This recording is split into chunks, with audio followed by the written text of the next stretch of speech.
Vallabhaneni వంశీమోహన్ని arrest చేస్తే YSR party నాయకులు అక్రమ కేసులు బనాయిస్తామన్నారు, కక్ష సాధింపు ధోరణిని మాట్లాడుతూ ఉన్నారు. అక్రమ కేసులు బనాయించే సంస్కృతి వైఎస్ఆర్ పార్టీది.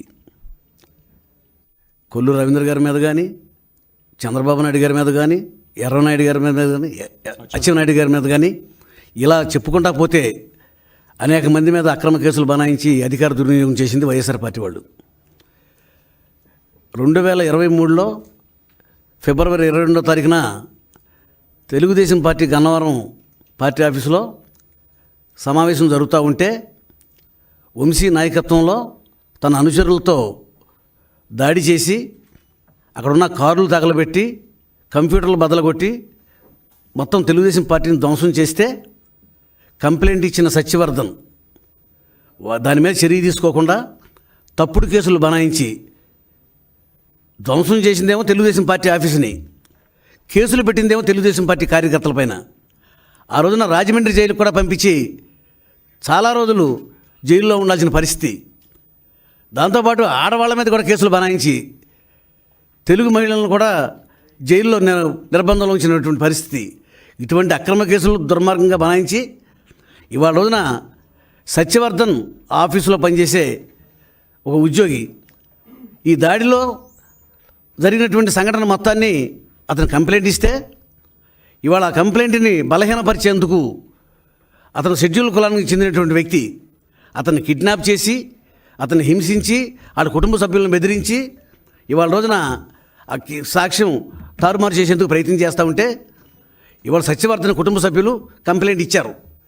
మేము దళితులు, మా మీద అక్రమంగా దాడులు చేస్తూ ఉన్నారు, బెదిరిస్తూ ఉన్నారు, మమ్మల్ని కాపాడండి అని చెప్పి వాళ్ళు పోలీస్ స్టేషన్ కంప్లైంట్ ఇస్తే ఆ కంప్లైంట్ మీద ఎస్సీ ఎస్టీ అట్రాసిటీ మీద ఇవాళ వంశీమోహన్ అరెస్ట్ చేస్తే అక్రమ కేసు అంటా ఉన్నారు. మీరు బెదిరించింది యథార్థం కదా?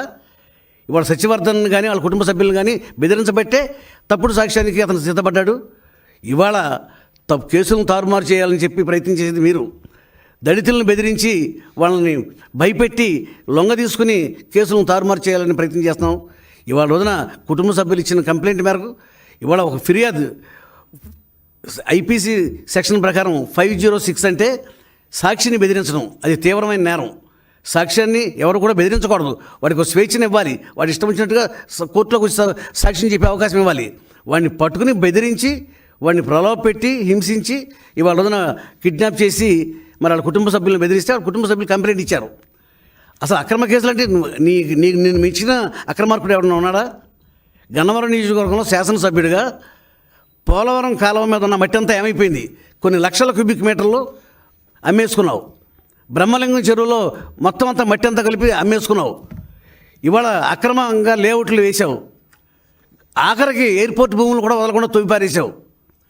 ఇవాళ నకిలీ పట్టాలు ఇచ్చి ప్రజలను మోసం చేశావు. ఇవాళ చెప్పుకుంటా పోతే నీ దుర్మార్గాలకు అంతులేదు. ఇవాళ కేసుని బలహీనపరిచేందుకు ఇవాళ సత్యవర్ధన్ మీద అక్రమంగా నువ్వు దాడి చేసి దళితుడి మీద నువ్వు తీవ్రంగా దాడి చేస్తే వాళ్ళ కుటుంబ సభ్యుల రక్షణ కోసం పోలీస్ స్టేషన్ కంప్లైంట్ ఇచ్చారు. దాని మీద చర్య తీసుకున్నారు. దీనికి ఎందుకు వైఎస్ఆర్ పార్టీ నాయకులు గగ్గోలు పెడతారు? ఇవాళ చాలా దుర్మార్గాలు, చాలా అన్యాయాలు గన్నవరం నియోజకవర్గంలో జరిగినాయి. అవన్నిటి మీద కూడా ఎంక్వైరీ జరగాలి. పోలవరం మట్టి అంతా ఎవరు తవ్వుకుపోయారు? బ్రహ్మలింగం చెరువు మట్టి అంతా ఎవరు తవ్వుకుపోయారు?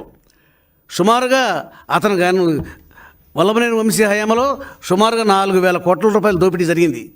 అన్నిటి మీద కూడా చర్యలు తీసుకోవాలి. అన్నిటి మీద చర్యలు తీసుకోవడం జరుగుతుంది. అన్నిటి మీద ఎంక్వైరీ జరుగుతుంది. ఇవాళ రోజున చట్టం ఎట్టి పరిస్థితుల్లో ఎవరిని వదలదో. తప్పు చేసిన ప్రతి ఒక్కరు కూడా శిక్షార్హుడే.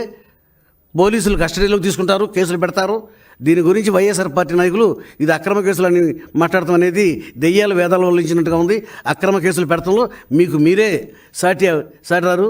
ఆఖరికి నా మీద కూడా మరి లోకేష్ గారు పాదయాత్రలో ప్రజాస్వామ్య పద్ధతిలో ఆయన పాదయాత్ర చేస్తూ ఉంటే అడుగడుగునా కూడా పాదయాత్రలకి అడ్డంకులు సృష్టించి తప్పుడు కేసులు బనాయించి ఆఖరికి నన్ను మరి కొల్లు రవీంద్ర గారిని, రావి వెంకటేశ్వరరావు గారిని, యార్లగడ్డ వెంకటరావు గారిని కూడా కేసులు మొదలుగా పెట్టారు.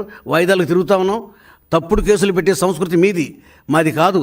ఇవాళ రోజున దుర్మార్గాలు ఇంకా వెలికి తీయాల్సిన అవసరం ఉంది. వల్లభనేని వంశీ హయాంలో గన్నవరం దోపిడీకి గురైంది. ఆ దోపిడీ అంతా కూడా రికవర్ చేయడానికి తప్పనిసరిగా మేము చర్యలు తీసుకుంటాం. దానిపైన ఎంక్వైరీలు వేస్తాం. వాడిని తప్పనిసరిగా దాని బాధ్యుడిగా అతనైతే తప్పనిసరిగా శిక్షించడం జరుగుతుంది.